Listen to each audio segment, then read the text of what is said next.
It's episode 61 of the Wait for It Seattle podcast. I was convinced it was episode 58.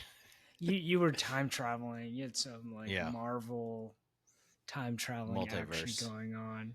Yep. I was all ready to talk about Fred Brown scoring 58 points, most points in Sonics history. Downtown Freddie Brown. Well, we got a 61 and Robbie Tobeck. Yes, who famously had a number 2 during a game. Oh, yeah, that's right. That's what I remember. He's probably the best center in Seahawks history. Yeah, maybe my favorite Cougar behind Wazoo Cougar behind my sister. So good yeah, answer. there's like top 3 Cougars of all time, and it's Robbie Tobeck's up there because he was part of that legendary offensive line in 2005 with Walter Jones, Steve Hutchinson. Yep.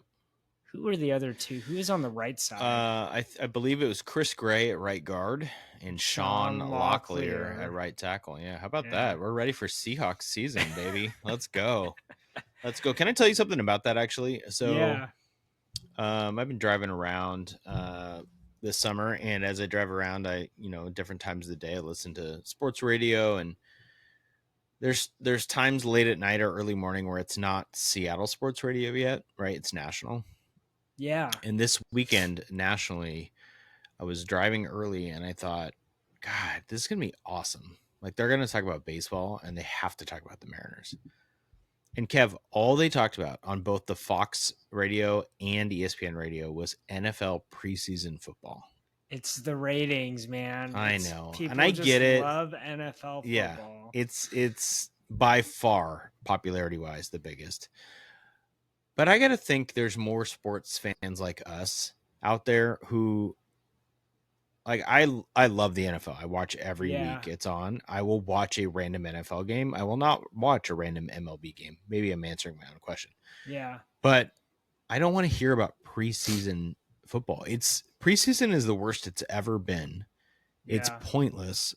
Guys aren't playing.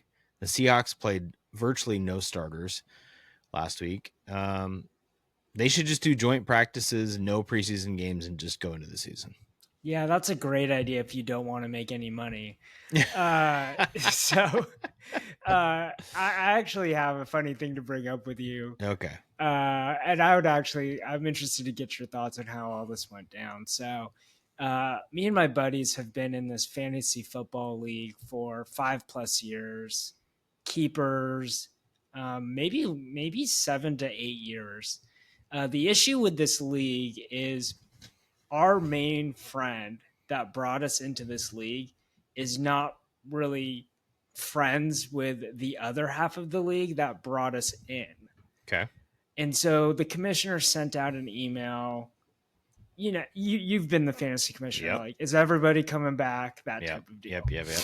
And so we came to a preliminary agreement, like, well, we'll just stay on for this year, but next year, let's kind of just leave the league.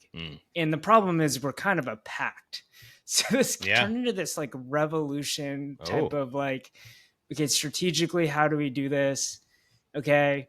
And I just kind of changed my mind basically and said, this is not fun for me. I'm in another league, your league, where I know more people and it's more fun. And so I'm just going to quit. You guys can stay on for another year, but just do what you want to do. And so I did that. I sent in my resignation email, and Woody, our good friend, got mad at me because he had already said he confirmed. And so be careful. Woody told me today he listened to a whole podcast episode, so he might be listening. Yeah.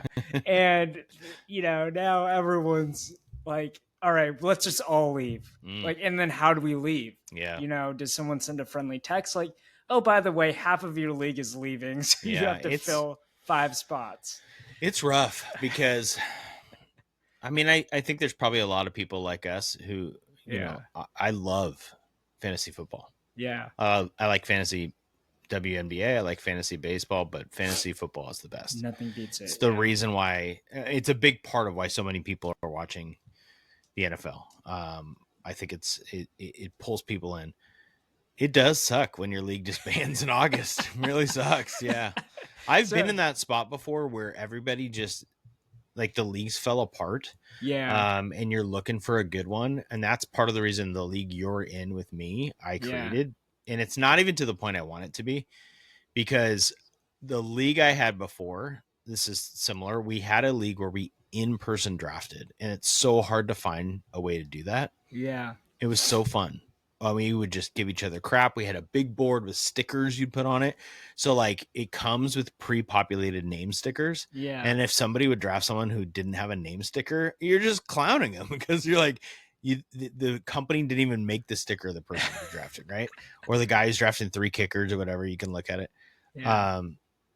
Yeah, it sucks when it disbands. So yeah, but it's I also took it into my own exciting hands when you start the revolution, though. When Yeah. you're sending AI photos of us in like American Revolutionary, Oh, like. So, Which revolutionary would you be, Kev, if you could pick one? Gosh, I was just watching the Outlander season on this.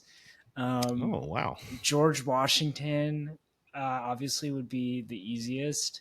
I mean, but you don't have the stature for that. Sorry, buddy. Wow. I mean, he's huge.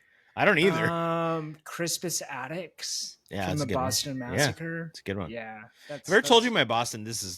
We'll move on to sports, I promise. But I went to Boston, and this is like 10 years ago, 12 years ago, with another teacher. And we were walking around doing a tour. As a history teacher, I wanted to see some of the sites.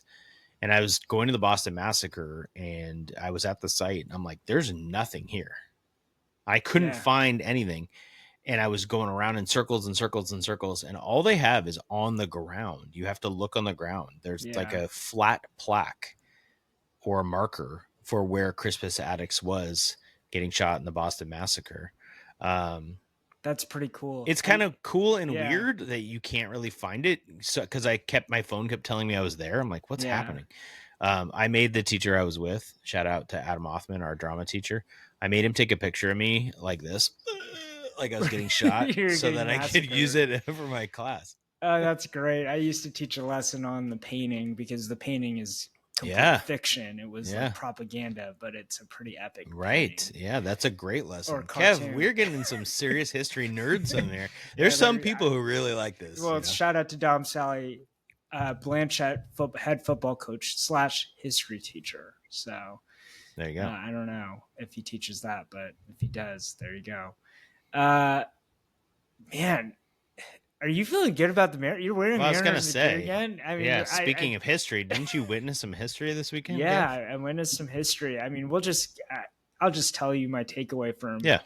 I was in Seattle. I decided to fly in for Ichiro Day, and I was like, "Is this too much? I'm burning all my Alaska Airlines miles."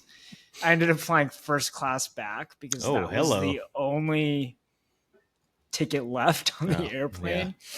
Yeah. But yeah, I was really glad I came because I didn't realize how there's the Mariners Hall of Fame, which is exclusive, but that has guys like Jamie Moyer, Dan Wilson, nothing on those guys, but they're not baseball Hall of Famers. Baseball Hall of Famers. And that's, I think, one of the prerequisites to get your number retired, which is, I think so. They were saying it's the highest honor. I think it was Chuck Armstrong who got booed, but this is, or John Stanton. John Stanton the got highest booed. honor a team can bestow upon a player, which I think I agree with. And so it was a cool scene. I did not know that they were going to bring out all the Mariners Hall of Famers. That was a pleasant surprise. Did you watch it on? Oh, I watched the whole thing. It was awesome. I texted you and said, I'm not really interested in going because Ichiro's not my favorite Mariner ever. He's fine. And then I texted you like he's the best. Like his speech was so good. Yeah. He's so charming. He looks great in a suit. Yeah. He's aged wonderfully. Like he was awesome. Ichiro was awesome. He had a hard time letting go, right? He probably played longer than he still has a hard time letting go. He does warm-ups in his full uniform every day. Yeah.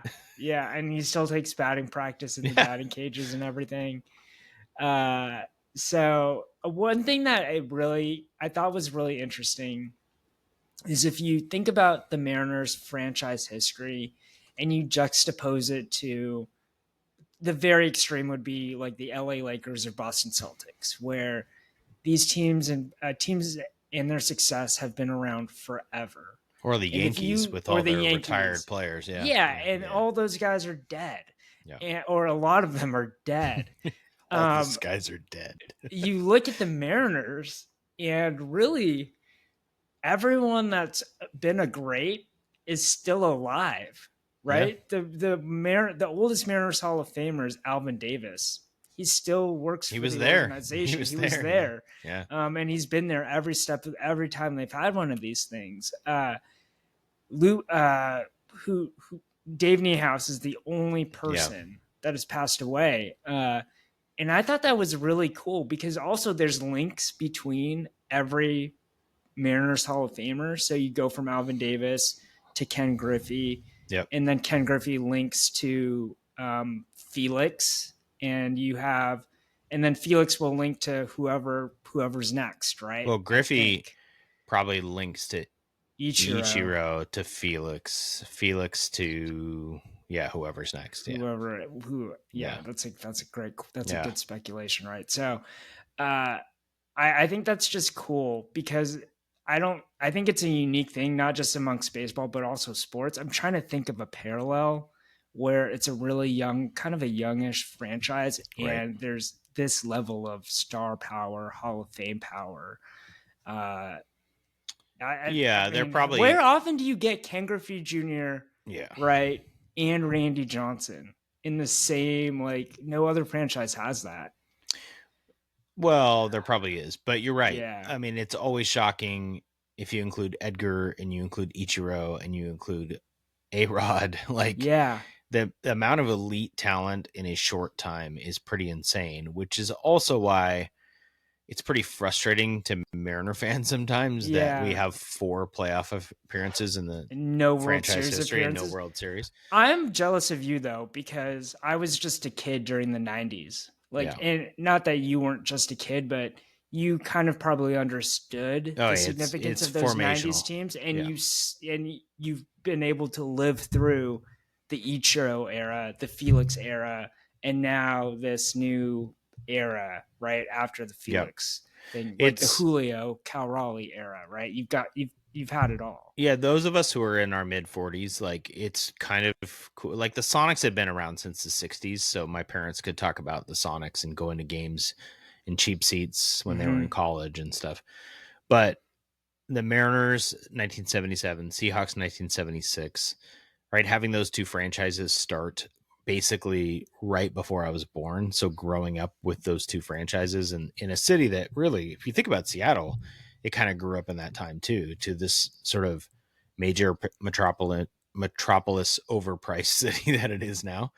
But yeah, you're right. It's super cool to grow up in that time. Like I had the 80s. I remember going to the Kingdom in the 80s and the Mariners sucking, but loving baseball and just going with my dad and my grandma. And it was really cool. And then the 90s, like coming out of nowhere and never having success, that 95 team, which I wrote about this week in terms of a lineup, like that 95 team had star power clearly, but they kind of just went on a run. Like they weren't really that good. It's wild. They made some cool trades. They added some guys, like Andy Bennis was a huge addition in the rotation, and Griffey came back from injury, and Vince Coleman. But the 95 team was like 79-66 because it was a shortened season, and they made the playoffs. Kind of in an American League similar to this American League where it's down. So we really thought they could win the World Series that year, which I think if you compare it to 2025, the AL is down. The Mariners are like 3 games out of the best record in the American League. Like, should we be thinking more that way, or, oh God, I hope they make the playoffs, you know? I mean, let's just move on to here's what they did the past 3 series. So they took 3 of 4 from the Rangers, which we discussed last week was huge for the wild card and for the AL West race, more so the wild card. Then they go and sweep the White Sox, take 3 games from them. And then they have a picture perfect weekend for Ichiro and they sweep the Rays. Now they stand, as it stands, the Astros won tonight by a run. Yep. They're 1 game back from the Astros. They're 3 games up in the first wild card, right? So there's 3 games up in a wild card spot. In a wild card spot. You know what I mean? Like, they're not 3 games up on the first wild card. They're the first wild card spot. They should be a game above Boston because Boston lost, right? Something like that. Yeah. Yeah. So that's how they've been doing. Yeah. And if you take a look at Fangraphs, and I think it's okay to start doing the playoff odds. This is actually wild. Yeah. 94.6% to make the playoffs. And this is as of today, so it hasn't taken into account Monday's results yet. Right. They have a 10% chance to win the World Series, which is the best in the American League. That's stupid. So there's a couple other teams. I can't do that. I can't go there. I can't fathom that. Yeah. So it's okay to start thinking the Mariners are going to make the playoffs. I think that's an okay thing. Don't say that. You want me to say it's not? Well, they had a 10-game lead last year, and I remember us on this podcast talking about it, and I brought up the fact that Ian Furness on KJR said the Mariners are going to win the AL West. I remember this. But that was way earlier. And it wasn't a good of a team. Yeah. But I don't believe in I guess I do believe in jinxes. You're telling me not to. Yeah, I'm telling you not to. I just I do believe they're a good team. Yeah. I don't there's too much time to say they're going to make the playoffs for sure. I get that the Fangraphs odds. I think the World Series one is crazy to me in some ways, because if you get into a series and if we want to dream and think about a series against good teams, I just don't know that we have the best pitching. We do depth wise in the rotation, but does that help you in a short series when Tarek Skubal's pitching or Garrett Crochet for the Red? You know what I mean? Like, these teams have dudes who are aces. And we have nobody pitching like an ace, which I think is my way of saying I'm still looking for a little bit more from this team. Yeah. And that's with the team that in the last 10 games is averaging 5.5 runs per game. Julio's on fire. Naylor is my favorite player of all time. I can't even get over how much I love Josh Naylor for so many reasons, Kev. Yeah. He has the coolest cleats. Angie Mentic talked about it on the broadcast. He gets basketball shoes, which my son Felix is very into. So he had these Kobe's that are called they're like super colorful, and he sends them to a guy who turns the basketball shoes into cleats. And then he just like bat flips and stares people down, and his walk-up songs. Brian. He walked up to Stan, which is such an angry yet cool song. It's just so funny because Suarez bats after him, at least the game that I was at, and it's hot to go. Yeah. Incredible. It's just complete opposite, right? Yeah. I don't know. Are you dreaming of World Series? Is that what you're doing now? I'm dreaming of the playoffs. Okay. I'm dreaming of the ALDS. I do think that I think it's okay to think that the Mariners are going to make the playoffs. I think it's an okay thought to have. I know everyone is scarred. It's also okay to think the offense is really good. Just a short preview of what's ahead. The Mariners head on a road trip, so they'll have 3 against the last place AL East Orioles, who are 53-65. Then they'll go and take on the Mets, who are first place in the NL East. And then they'll have 3 against the Phillies, who are also doing really well. So it could be a tough road trip, but it's also nice because guys like Eugenio Suarez and Julio, who's heating up, and Cal Raleigh, like, they don't have to hit at T-Mobile these next 6 games. They get to hit in other parks where it might be more conducive to them hitting better. But I don't know how Julio could be hitting better because he's just been he's been on a streak. He's been well. Let's move to the MP. Anything else on anybody besides Cal Raleigh before we start talking about Cal Raleigh? I mean, I agree with you on Julio. I'm worried about this road. I'm not worried about the road trip because they're playing well, and I'm excited to watch them play. The Orioles, I don't care that they're in last place. They're a good team, or they have good talent, right? So yeah, and it's on the road. right? So you could easily lose 2 of 3 there. Yeah, I think it'd be nice for them to win the series against the Orioles and Mets before the Phillies, so there's less pressure on that series. Yes. But honestly, we should. I mean, I'm gonna flip my script here. We should be expecting them to win series at this point. So yeah, and the Mariners themselves are a good team. So as much as we might be scared of these road games, I think these other teams are like, oh no, we have the Mariners. No, they've got to. Brian Wu's going to pitch 6 innings against us no matter what, and only give up a run. Yeah, so, think about you're the whoever, the Mets, and you got to go against. I think in that series it's like Wu, Castillo, and Kirby or something, right? Like that sucks. And the lineup is sick. It's a deep lineup. It's really, really good. Imagine, you get through Cal and Julio 2-3, or sorry, Randy, Cal, Julio 1-2-3, and you're like Naylor, Suarez, like that sucks. So, yeah. Speaking of Cal, let's go to our MVP race watch. So I checked ESPN Bet, and you translate these numbers. Do you have the notes ahead of me? Judge is number 1. And if it says minus 145, what does that mean? Like in layman's terms, that means you have to bet $14.50 to win $10. So $145 to win 100, right? So you have to, plus odds get you, there's a reason something's plus odds. It's not favored to win. So, and Raleigh's, what would I say? Would I say minus 110? Minus 110. Minus so 110. It'd be 11, so 11 to win 10, or 110 to win 100. So Judge is back healthy. You can assume he's going to do what he did when he was healthy. Raleigh kind of cold, but I mean, when he hits home runs and he drives in runs. So against the Rays, the past 3 games, 3 for 13, 3 home runs and 8 RBIs. One of those home runs was clutch. Another one was the difference maker in the game. So I'm not complaining. And if this race really turns into who's the best player on the best team, the Mariners are a better team than the Yankees right now. So I think Cal has that plus factor going for him now. Which I think is a different conversation than just him being the best catcher historically, right? I think it's another thing to think about. I think that helps him the most, is that the Mariners could end up with a better record. Yep.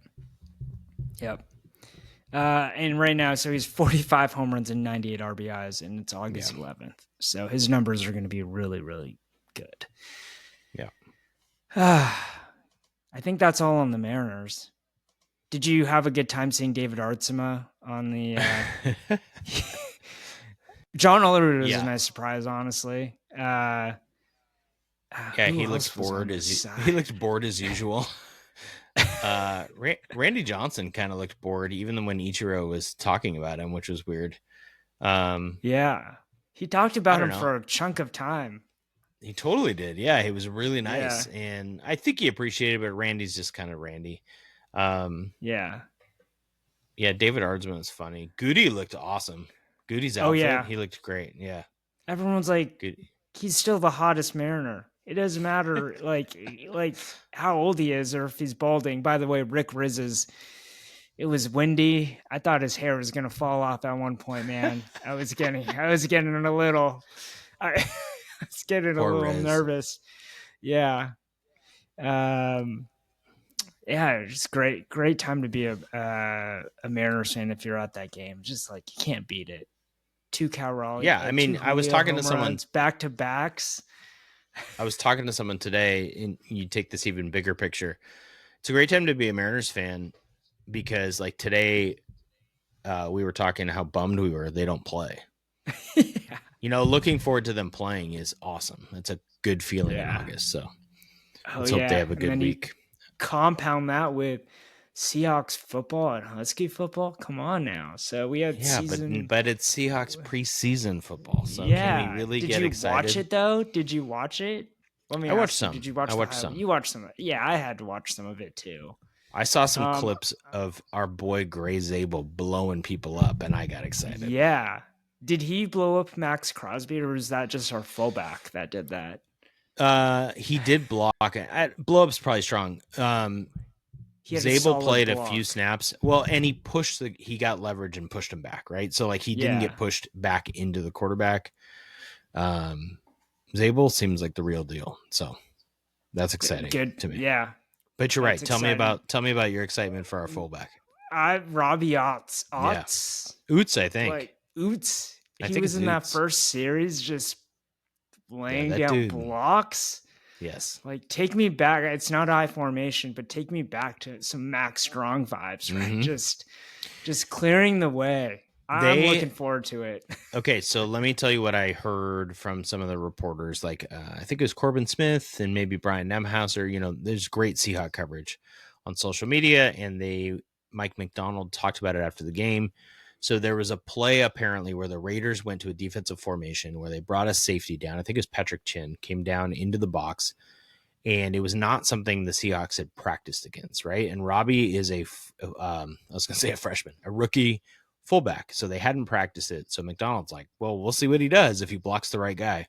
And he just reads it perfectly, kicks out. That's, I think, the play where he ended up blocking Max Crosby, who's maybe the best defensive end in football, and cleared away for, I think it was George Halani to get a big run to the left. Yeah. Yeah, it's kind of nerdy and not 2025 to get so excited about a fullback, but we talk a lot on this podcast about identity, and the Seahawks seems like they have one, and it's running the football, and I'm excited about that. Yeah, and here's the other thing. Like, they hired Kubiak. Yep. And then they just drafted this fullback in the NFL draft specifically for a purpose, right? I think that sends a message, and I thought that sometimes you just draft because that's the best player on your board, but this was a very deliberate pick. Like, this guy's going to play for us this year. We're going to install him on the offense. Yep. It seems like if I could talk about my favorite topic, the offensive line, for a second, it seems like Zabel's doing well. So he's left guard. We got Cross at left tackle. I think a big addition to the start of the year is Abe Lucas is healthy, and Abe Lucas can be really good at right tackle. And then probably Olu will start at center. And then it looks like Anthony Bradford's going to be the right guard. And if you read any of my recaps last year, you'll realize how much I did not enjoy Anthony Bradford playing football for the Seahawks.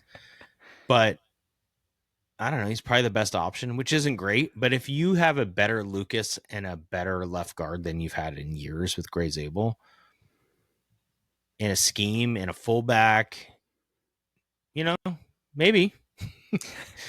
I mean, I'm excited to see, right? Yeah. Like, I'm excited to see them try to run the ball. I'm excited to see them protect Sam Darnold better than Geno Smith. Definitely exciting. More excited about the run game than Drew Lock. But I'm interested in. I don't think Drew Lock has not looked any better, which is kind of discouraging. It makes you wonder. In week 8, is it a foregone conclusion that Jalen Milroe should be the presumptive backup? Like, what's the point of playing Drew Lock at this point? I guess unless you're in the playoff hunt. But even then, I think Milroe has. They're never going to play. They're never going to play Drew Lock. So, yeah.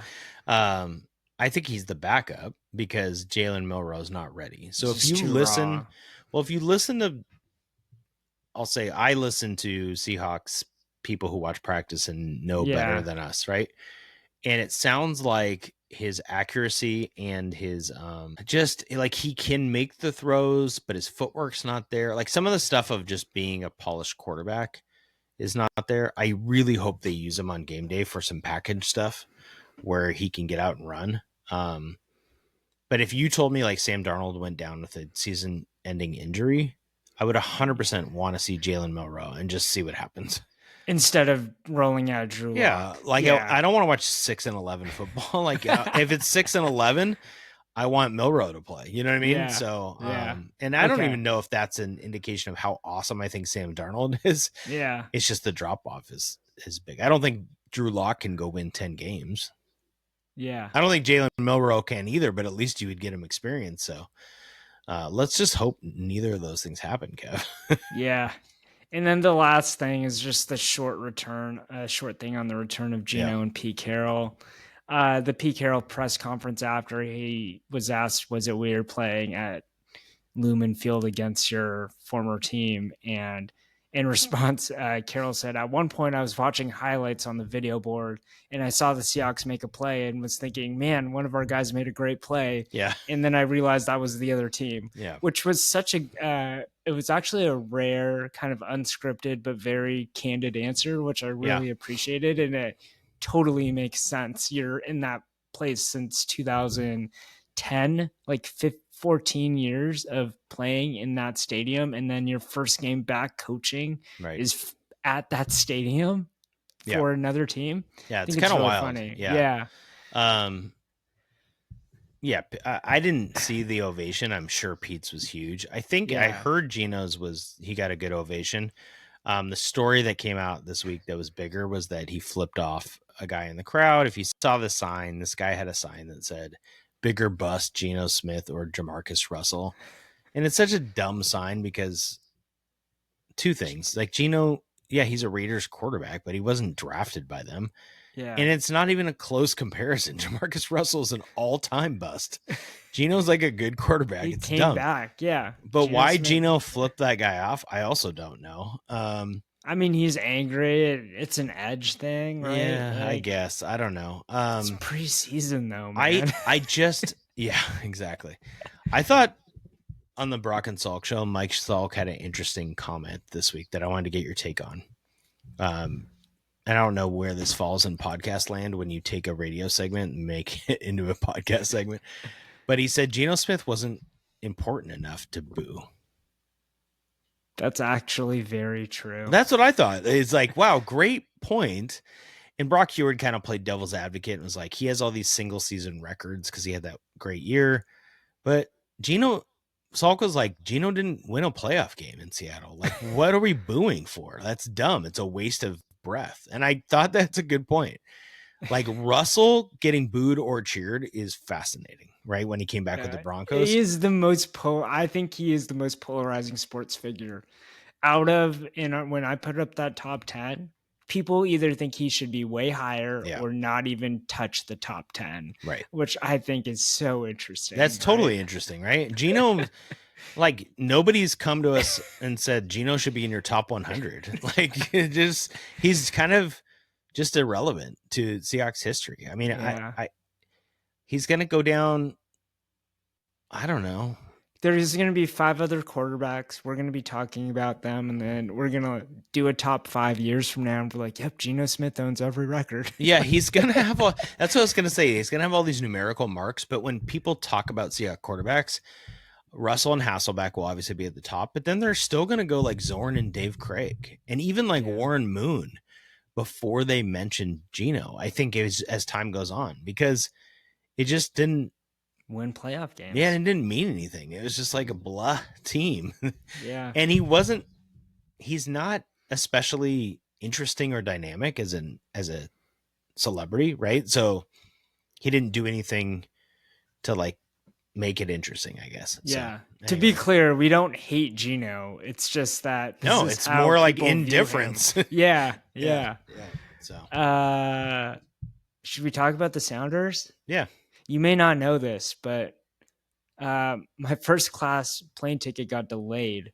And so I was in the new end gates at SeaTac, which was well worth the wait. I don't know if kind of flexing on this podcast a little bit. Your first class and your end gates. The end gates are brand new. I don't know when they opened, but they have all these awesome restaurants. And I was at Lil Woody's where they have a nice little sit down. Mm-hmm. Got a salmon burger. Mm-hmm. And I got to watch the Galaxy versus Sounders first half. And I think there were 2 goals in the first half. So you watched soccer is what you're saying. Yeah, with a strawberry milkshake. It was great. Now, it totally ruined my appetite for the first class meal. Oh, wow. This is really... Yeah, you're really losing some people on this podcast, or you're gaining fans. I don't know. Yeah, which one I it mean, is. I have an Alaska Airlines credit card. That was the only seat left, so I was forced into first class. Yeah. I'm sure. I'm gonna try and give you a couple things that I think are interesting about the Sounders. Yeah. Okay.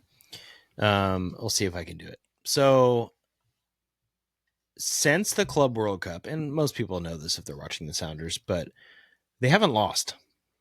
Okay. So they in MLS play have 4 wins and 3 draws, no losses. But in Leagues Cup, they finished first in the MLS out of 16 MLS teams, including Inter Miami. They won all 3 matches against Mexican teams. The Sounders are on fire. So that's fact number 1 for you.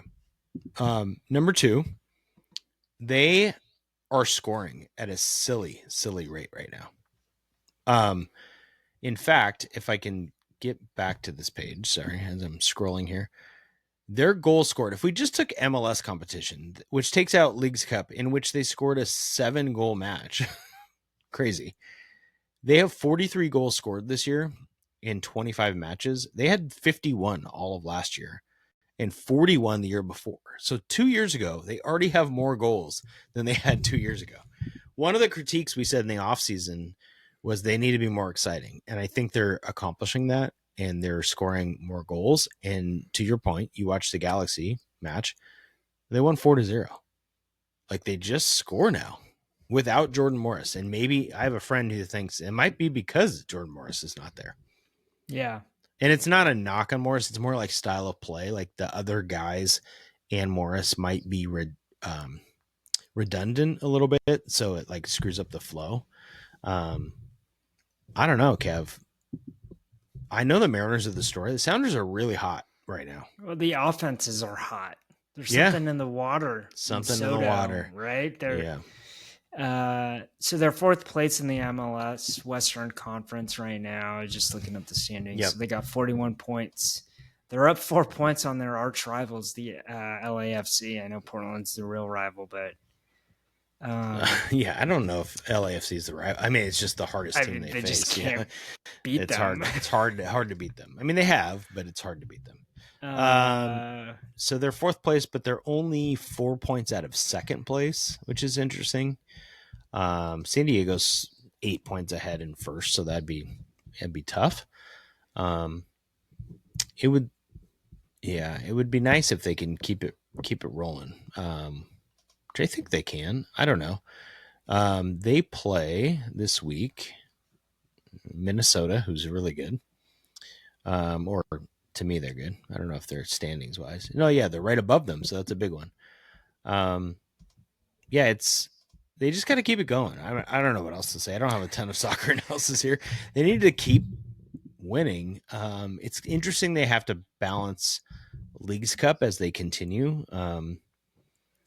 But they have a favorable schedule. They do play Inter Miami in September. They play Austin in September. They play Vancouver and Portland. So that's kind of a hard stretch.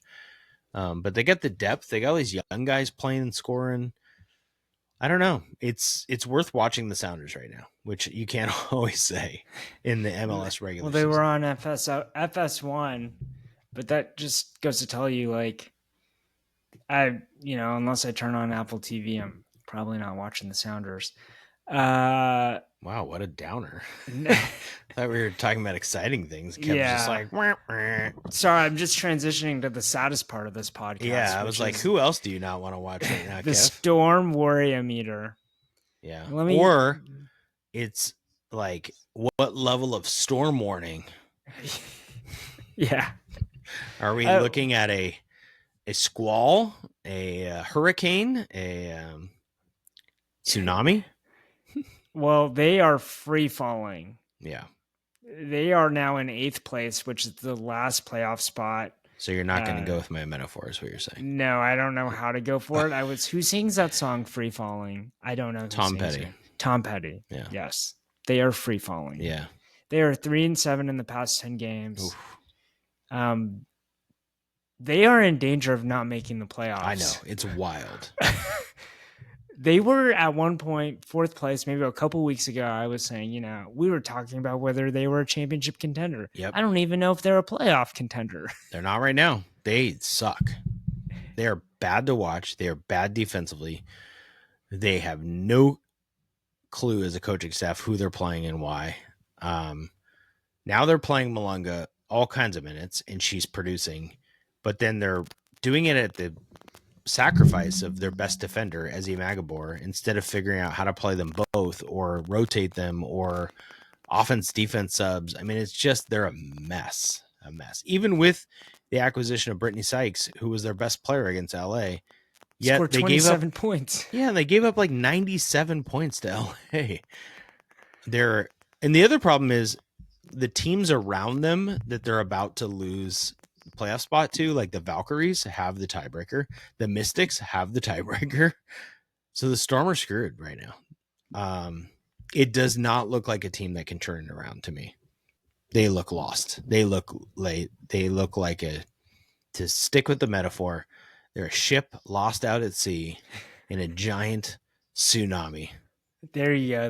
That works. And we were talking about inconsistent teams, and sometimes they figure it out.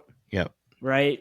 They haven't figured it out the past couple weeks, and so I just think they barely make the playoffs because they get lucky, or they just miss the playoffs. But I think it's becoming increasingly more likely that this team's not going to compete for a championship. Yeah, and here's the worst part, right? So they've lost to the Sparks last game, right? Sorry, they gave up 94, not 97. Yeah. They gave up 108. I think it was an overtime game on August 1st. So they've lost twice to the Sparks in the last 5 games. We have the Sparks pick. So every time the Sparks beat the Storm, it's a double loss because we go down in the standings this year and they make it so it's a worse pick in the future. Now throw into that, we've traded away our own pick for Brittany Sykes, who is a free agent at the end of the year. So when we lose, there's no reason to be excited about losing. It just sucks all around. So like, remember we were talking about like, ooh, what if they add Fudd or Olivia Miles to Malunga and they have this future path and all this stuff? They're not even going to get that good of a pick anymore because they have the Aces pick and the Sparks pick. They don't have their own pick. Is it clear on which pick they traded? They traded their own pick, yes. Okay, so they didn't trade one of the ones that they... Okay. It was reported they traded their own pick, which was smart. You have control of your own destiny. Of course you're going to believe with that veteran team that you're going to turn it around. But now it looks, kind of dumb. That is a great point about losing to the Sparks. Every time they play the Sparks, I get so mad because it's a double loss. It's the worst. So now, the Sparks are right behind them. I mean, it's just funny. They need it. Yeah. I'm frustrated with the Storm. I've been frustrated. I've communicated that here. Obviously, people are with me now. I see more and more on Twitter, what is happening with their coaching. They make excuses. They're not making adjustments. They're getting out coached every game. I don't know what your excuse would be as a coach when you just trade for Sykes and you have this veteran team. The Storm have 3 All-Stars and the number 2 pick. They can't be the 8 seed. You just can't. Can't be that bad. So, and then Kevin goes to your point of, okay, they barely make the playoffs. Well, even as the 4 seed, I already felt like they were going to make the playoffs and get swept in a 3-game series, Yeah. Now they really are. They're going to go play, if they're the 8 seed, they're going to go play the Lynx and get absolutely destroyed. Cool. Fun. So down. Oh, man. On that note, let's move to the top 5. All right. A short thing about the top 5. People listen all the way through, and so we had our abrupt end to the other episode because we thought we were gonna have a guest and we didn't have one. Yeah. And someone texted Eric, our listener, just said, "Wow, he straight up hung up on you. He was so upset about your top 5 last week." Is that what it sounded like? Yeah, it sounded like you hung up on me. That's funny. By the way, we're gonna have a new intro song. What? Okay by local band Call It Mango, whose singer, maybe not the head person, singer is James Satterberg. Oh, who Big attended Satterberg. the Mariners game with me. And I said, let's mix up the intro song here. We're gonna feature your band. And Wow. So I don't even Call It know Mango. how to respond to this. I have great memories of James Satterberg doing karaoke at Seattle Preparatory School. Jeremiah was a bullfrog, absolutely destroying it with Miles Mercer. People remember it. It was so good. It was so good. It was great. It was great. And you've seen a lot of Olympic weeks. Yeah, so. they're the karaoke's not always great. That one was good. I was actually telling students recently, just to give context for people before we get in the top 5. Seattle Prep does a cool week called Olympic Week where these kids all get to compete in all these events. Like they'll do basketball and they do quiz bowl and they do Jenga and Bop It. Yeah, and like a bake off. And there's a karaoke competition. So by class, sort of, 4 junior classes, 4 sophomore classes, they get a karaoke team together. So you usually get the best singers in the school who will do it. Not always. Sometimes kids think they're good and they're not. But they all kind of do the same thing now. They do these like mashups that you see on TikTok, or they'll do so they don't do like one song. And I was telling them, like, back in the day, the Satterberg era, they would bring in like live instruments and play them and sing a song, and it was better. God, I'm such an old man. But like this like mashup ADD generation where we can't like listen to a whole song, like, God, get off my lawn. Get off my TikTok. Get off my TikTok. All right. I think you're gonna like this top 5. So I have it in front of me. It's factually correct. Okay, great. That's it is Ichiro themed. Oh boy. Okay. Single season hits in a season. Okay. So obviously Ichiro owns the top 5. Yeah. All right. But I want you to get the other people that, like the 5 other people, the next 5 individuals. So let me give you like some context here. So we have obviously Ichiro all-time record is 262 hits. So that's number 1. In 2001, he had 242, 07, 238, 09, 225, 06, 224. Okay. So he owns the top 5 spots. Okay. The next person is someone different at number 6. Yep. Okay. Are the next 5 players who are not Ichiro all over 200 hits? No. Okay. There's only 2 other Mariners to eclipse 200 hits in a season. That's interesting. And there's one of them did it twice. Okay, Edgar Martinez. No, that's stupid. This is shocking. Stupid. I'm gonna hang up. Edgar's most hits in a season was in 1995, and he had 182, which was the 23rd, like on the list of all-time hit season. Doesn't even make sense. Yeah, okay. You're upset now. A-Rod. Yes, A-Rod. A-Rod hit like 360 one year batting in the 2 hole, so he had. So in 96, A-Rod had 215 hits, which is 6th all time. So Ichiro then goes to number 7, and then A-Rod goes again in 98 for 213. I'm going to say this name. I don't know if he had 200, but I think Brett Boone is in the next Yes. one. Yeah. So 2001 season, maybe? Yeah, so it goes A-Rod, Ichiro, A-Rod, then Ichiro 3 more times, and then Brett Boone in 2001 had 206 hits. Okay, is he the last 200 then? Yes. So that's 2 guys. We need 3 more names. 3 more who names. are probably in the 190s or high They're 180s. All in the 190s, and one of them you're just not going to get. And it's really? I don't think you're going to get this person. Okay. Yeah. All right. Do you want a hint? I feel like I should give you hints. I have a name I want to say, but I'm afraid to get a strike, which I don't want to live in fear, but I always lose at this. And so I give you hints every time. So yeah, give me a hint. Okay. So this person was an all-star during the Felix era. That's not a great hint. I mean, I gave you like a window of time. Yeah. Felix played for a long time. I feel like Dan Vogelback was an all-star in the Felix era, but he didn't have 190 hits. Okay, this guy was a star.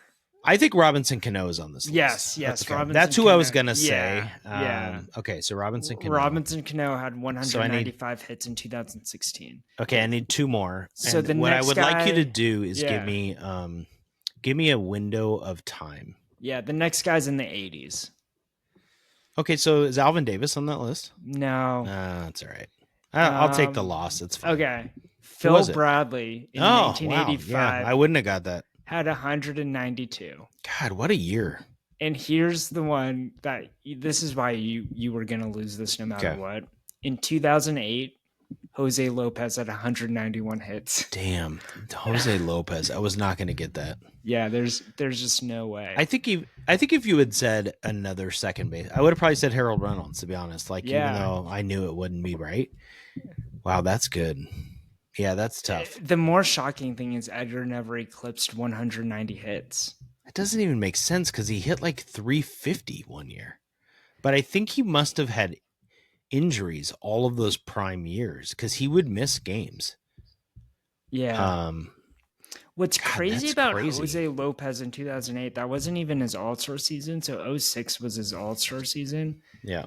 But besides that 191 hit season, his next highest total is 170.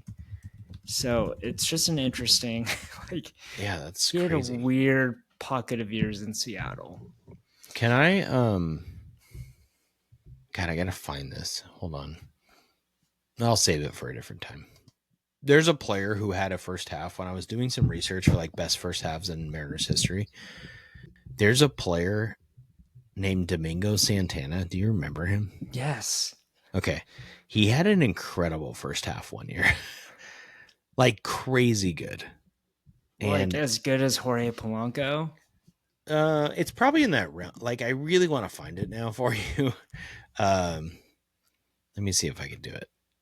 I think it's 2019, which is crazy. Maybe not. God, this is bad radio. Okay, here's my top 5 for you. We'll come back to Domingo Santana sometime, or somebody can find it. Mariners first baseman history. Okay, I love this. This is a great one. People are gonna like this one. Mariner fans are really gonna like this one. Career steals leaders all time first baseman in Mariners history. There's a reason I'm asking you, so give me one of them. Okay, Josh Naylor. Okay, Kev. He's 5th all time. He's played 15 games in Mariners history, and he's 5th all time in first base steals because he has 11. We just have to pause for a second and recognize how crazy that is. Yeah. Also, I believe this is true. Somebody can double check this. His 11 steals would be a career high before this year. He has 22 steals. So last year he hit bombs. This year he decided to steal. He's such a cool base runner. He just reads the pitcher and goes. But he's played 15 games for the Mariners, and he's all time 5th all time. He's going to be the all-time leader of first baseman. It's kind of wild. Obviously first basemen don't steal that often, but this is pretty wild. Okay, you need 4 more to get. God. Oh, man. David Segui? Good guess. No, he's 11th all time. He has 4 career steals. There's no way John Olerud. No, don't guess John Olerud. I don't even think he has a steal in his career. Yeah, why would he ever risk it? He's so slow. Actually, sorry, he has 3, so he's right below David Segui. At this point, I'm just gonna name 2 of them are gonna be really hard for you to get, but 2 you can get, and 1. I'll just tell you, he's a current Mariner. He plays first base. That's a current Mariner. Is Dylan Moore? Nope. Not as a first baseman. That's tricky. It's as a first baseman. So I'm not going to count that as a strike. Thank you. I appreciate that. Yeah, no problem. Who's kind of sneaky, speedy, not currently on the roster, but is on the roster because he's hurt. That's a big clue. Not Locklear. No, he's not on the roster. He's not hurt. He's on a different team. Kev, people are dying right now. He has 2 more than Josh Naylor. He's only played 186 games. but he's played. I don't know. I think he's played 186 games at first base as a Mariner. That would be crazy. But I don't know who you're talking about. Luke Raley. Oh, Luke Raley. Don't yawn on the podcast. He has 13 steals, tied with Logan Morrison. 13 steals as a first baseman. Lomo. Okay. It's even Josh Naylor. Josh Naylor is 3 steals away from becoming third all time in Mariners first base history. He's 6 steals away from becoming second all time. Bruce Bochy from the late 70s has 16 steals. The first place is Dan Meyer, who was a good player way back when. You never would have gotten it. 41 steals as a first baseman. Wait. So Bruce Bochy played for the Mariners? It's different Bruce Bochy. Okay. There's 2 Bruce Bochys in baseball history? Even better. Yes. What a crazy... Yeah. I just had to throw it out there because I was like, I wonder where Josh Naylor is all time in steals already. And the list of Mariners first basemen with steals, like Tino Martinez, 3 all time. Richie Sexson, 4 all time. Spezio, 4 all time. Alvin Davis, Scott Spezio, 7 all time. Yonder Alonso, 1. Mike Carp, 1. Played for the Mike Justin Carp. Smoke, 1. It's amazing. And then Josh Naylor has 11. Yeah, what's amazing is pretty much all those first basemen sucked. I know. Well, that's part of it. Is like if you go through the history of first baseman. Let me give you this as a bonus for the people listening who are sticking with us. If you go all-time career WAR for first baseman, I probably should have given you that one because you would have done a little bit better. Luke Raley's 10th all-time career WAR. Josh Naylor's 18th already. He's played 15 games. I really think they need to extend him as soon as possible. Kev, I want him I think here. before the 15th. I think his agent needs to be working hard because this is as high as his. I think I would. It's a good point, but I think I've listened to people say this on sports radio. It's on Twitter. People are like, extend him. It's a 2-way street. And they talked about this when he got traded here. He's never been a free agent, right? We've talked about this in baseball. You get these arbitration years, and you get like one shot for most of these guys for free agency. So I love Josh Naylor. I would not blame him if he wants to go test the market and see what that looks like. And kind of, it's like going on recruiting visits, right? You do all this college stuff. Yeah. Why would you not want to go hear the winter meetings from everybody's pitch? Well, and this is what you're leading up to anyways, right? So, but if he wants to agree to an extension, I'm giving it to him. I really think, even if Gino doesn't resign, if you had Naylor next year with this group and this pitching, and then let's say you throw in a Cade Anderson maybe down the stretch as something, you could roll. Nobody's going to want to hear this, but you could roll with Ben Williamson at third base next year or a free agent and not have Gino. But if you had Josh Naylor, your lineup's looking good because Polanco's going to be back, Julio's back, Raleigh's Cal's back, Randy's back. Pretty good. Back. Yeah, but run it back. Please don't let Naylor and Suarez go, and then we are like Adam Lind came out of retirement to play first base. 4th all time in steals. Exactly. All right. Well, I think that's it. Are you going anywhere? Are you watching any games? Or I'll be watching as many Mariner games as I can this week. Yep. I'm going to Bend, Oregon next weekend. I'll be heading up the DraftKings app. Shout out to DraftKings. And what's next Sunday? We won't be able to talk about this till afterwards. Is the Little League special game, and it's the Mets and Mariners. Also, I've heard that the Washington State Little League team has made it too. Yeah, Bonnie Lake. It's Bonnie Lake going to Little League World Series. Yeah. But as you know, I'm a degenerate, and I'm in a fantasy sports league where we have one of our sports is Little League World Series. So we're going to be rooting for the Caribbean this year. That's what we're rooting for. There you go. All right, Eric, thanks for listening to the end. I didn't hang up on Kev, even though that was a hard trivia question. Yeah. We'll see everybody next week. Thanks for listening.